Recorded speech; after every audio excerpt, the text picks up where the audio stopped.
The Forgotten Library holds 5 ancient books, 5 truths the world forgot. Rowan learned silence heals what words destroy. Iris discovered you become what you judge.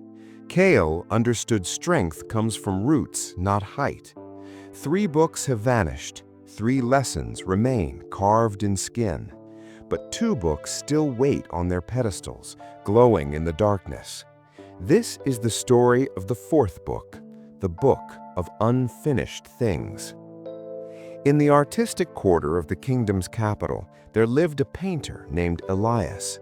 Everyone agreed he was the most talented artist alive. His brushwork was flawless, his understanding of light was masterful, his compositions were breathtaking.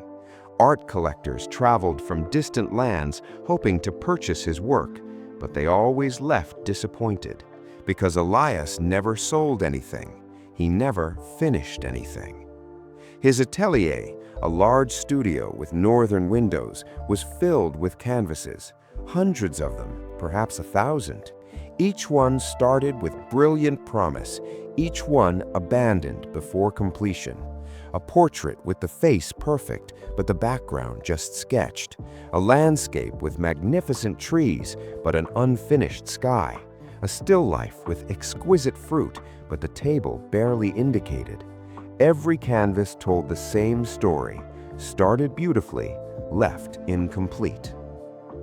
"Why don't you finish them?" his friends would ask. Elias always had reasons. "The light isn't right yet. My technique isn't refined enough.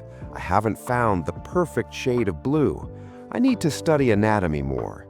The composition isn't quite balanced." There was always something that needed to be perfect before he could complete a work, and perfection never came. The truth was darker than Elias admitted, even to himself. He was terrified of finishing, because an unfinished painting could still become perfect. It held infinite possibility. But a finished painting could be judged. It could fail. It could be rejected. It could prove he wasn't as talented as everyone believed. So Elias kept his paintings in endless progress, suspended in the safety of potential, never tested by the harsh light of completion. 20 years passed this way. Elias was now middle-aged. His hair had grayed, his eyes had tired, and his atelier had become a museum of beautiful failures. Paintings that could have changed the world, but never would, because no one would ever see them. His friends had stopped asking when he'd finish. His collectors had stopped visiting. Even he had stopped believing he ever would. One morning, walking through the streets feeling particularly hollow, Elias heard music. He followed the sound to a small plaza where a crowd had gathered. In the center, a blind man sat on the cobblestones, surrounded by paintings. They were simple works, painted on cardboard, pieces of wood, whatever materials he could find.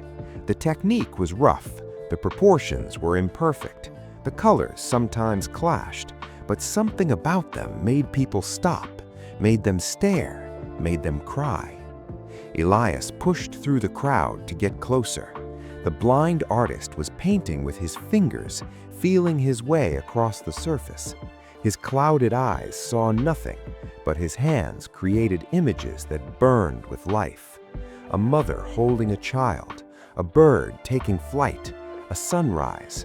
Each painting was raw, unrefined, and somehow more powerful than anything in Elias's perfect atelier. "How much?" a woman asked, pointing to the sunrise painting. "Whatever you think it's worth," the blind man said, smiling. The woman placed coins in his cup, far more than the rough painting might seem to deserve. She carried it away like she'd found treasure. Elias stood frozen, watching. The blind man's fingers moved to a new piece of cardboard. He began a new work, quick, instinctive, unplanned. Within an hour, it was finished. He held it up. "Is anyone there?" he asked. "Yes," Elias said quietly. "Tell me, what does this look like?" "A tree," Elias said, "in a storm, bending but not breaking." The blind man smiled. "Good, Then it's done. Would you like it?" "Done," Elias said, "but you could refine it. The branches could be more detailed, the proportions could be corrected, the storm could be more dramatic." "Could be," the blind man agreed, "but it could also be now. Imperfect but complete, rough but real, existing in the world instead of existing in my imagination." He held out the painting. "I spent the first half of my life before I went blind trying to make perfect art. I never finished anything. I was always improving, always refining, always almost ready. Then I lost my sight, and I learned something. Perfection is invisible. Only completion is visible. Only finished things change the world." Elias felt something crack in his chest. But what if people judge it? What if they say it's not good enough? "Then they judge it," the blind man said simply. "But at least it exists to be judged. Your perfect paintings that no one ever sees, they don't exist at all. They're dreams, fantasies. This," he tapped the cardboard tree, "this is real. Imperfect, but real. And real art that exists is always more valuable than perfect art that doesn't." "I have 1,000 unfinished paintings," Elias whispered. The blind man tilted his head, listening not with ears, but with understanding. "Then you have 1,000 pieces of cowardice disguised as perfectionism, because that's what perfectionism really is, not the pursuit of excellence, but the fear of judgment. You don't keep perfecting because you love the work. You keep perfecting because you're afraid to release it." The words landed like stones in still water. Elias stood silent, watching the blind man begin another painting. His hands moved without hesitation. No planning, no sketching, just creation, immediate and bold. "How do you know when it's done?" Elias asked. "When it says what I needed it to say," the blind man replied. "Not when it says it perfectly, when it says it at all. Art isn't about perfection, it's about communication. A perfect thought trapped in your mind communicates nothing. An imperfect painting hanging on a wall communicates everything." Elias returned to his atelier. He looked at the 1,000 unfinished canvases with new eyes. They weren't beautiful possibilities, they were cowardice, evidence of 20 years spent hiding behind "not ready yet." He picked up the oldest painting, the first one he'd ever started 20 years ago, a portrait of his mother who had died 15 years back. The face was finished, luminous, alive, but the background was bare sketch lines. He'd always meant to make it perfect, to honor her with perfection. But she had never seen it, would never see it, because perfect had kept it from existing. His hands shaking, Elias picked up his brush. He didn't try to make the background perfect, he just made it done. Rough strokes, quick decisions, color chosen by instinct, not endless deliberation. 3 hours later, the painting was finished. Imperfect, yes, uneven in quality, but complete. He set it aside and picked up another canvas, then another, then another. For 3 days and nights, Elias painted, not to perfect, to finish, to complete, to release. He made bold choices, he accepted flaws, he painted through uncertainty. And slowly, the unfinished canvases became finished paintings. Imperfect, yes, but real, visible, existing in the world rather than in the protected space of endless refinement.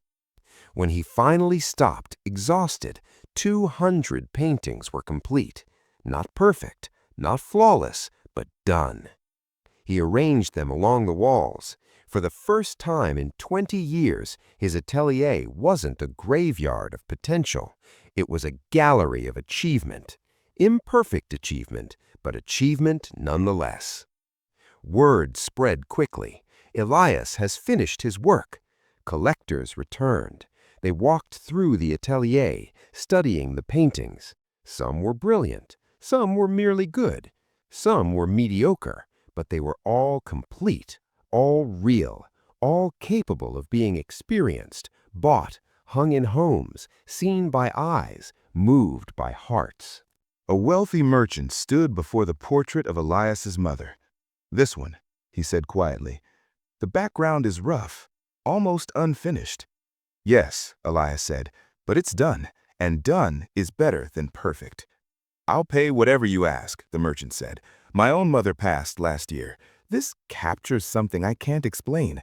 The face so detailed, the background so loose. It's like memory itself, clear in the center, fading at the edges. It's not perfect, but it's true." Elias sold 30 paintings that day. They would hang in homes across the kingdom. They would be seen by thousands of eyes.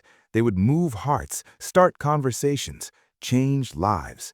Not because they were perfect, because they existed, because they were finished. That evening, walking home with empty walls and full pockets, Elias saw the impossible building again, the forgotten library. The door stood open. Inside, 4 pedestals were empty. The 5th held a book bound in half-finished pages, some complete, some blank, some torn. As he approached, it glowed. The librarian appeared. This time, Elias could see more than a silhouette. The figure's back was clear. Their hands were visible, weathered and strong. The hood still shadowed the face, but less deeply. The revelation was approaching. "You have learned the 4th forgotten truth," the voice said. "Masterpieces are not perfect. They are completed. Done is better than perfect, because done exists and perfect does not. Finished imperfection changes the world. Perfect imagination hidden changes nothing." The book's pages turned, complete and incomplete sheets flying together until it vanished in a flash of light. Elias looked at his hand. Beside the closed mouth, the mirror, and the roots, a new mark appeared, a completed brushstroke. "4 truths learned," the librarian said, and now the voice sounded almost familiar, though Elias couldn't place it. "One remains, the final book." The figure gestured to the last pedestal, where a book bound in chains glowed with fierce light. "That book tells the hardest truth, the truth about names, about identity, about who you really are when everything else is stripped away." The librarian's hand moved to their hood. For a moment, Elias thought the face would be revealed, but the library began to fade. "Return when you're ready to learn your true name," the voice said. "But know this. The final truth costs everything, because it asks everything. It asks, who are you when you're not performing, when you're not achieving, when all the names others gave you are gone? What name remains?" The library vanished. Elias stood alone on the street, looking at the 4 marks on his hand. 4 truths, 1 remained, and somewhere in the fading mist, the 5th book pulsed with light, waiting for its reader. The final lesson, the final cost. Thank you for reading The Book of Unfinished Things, Episode 4 of The Forgotten Library. If this story freed you from perfectionism, please like this video and subscribe to Wise Man's Tales for the finale. Share in the comments, what will you finish today instead of perfecting forever? Episode 5, The Book of Forgotten Names, is the finale. The librarian's identity will be revealed. The mystery will be complete. One truth remains. Remember, a finished imperfection changes the world. A perfect idea hidden changes nothing.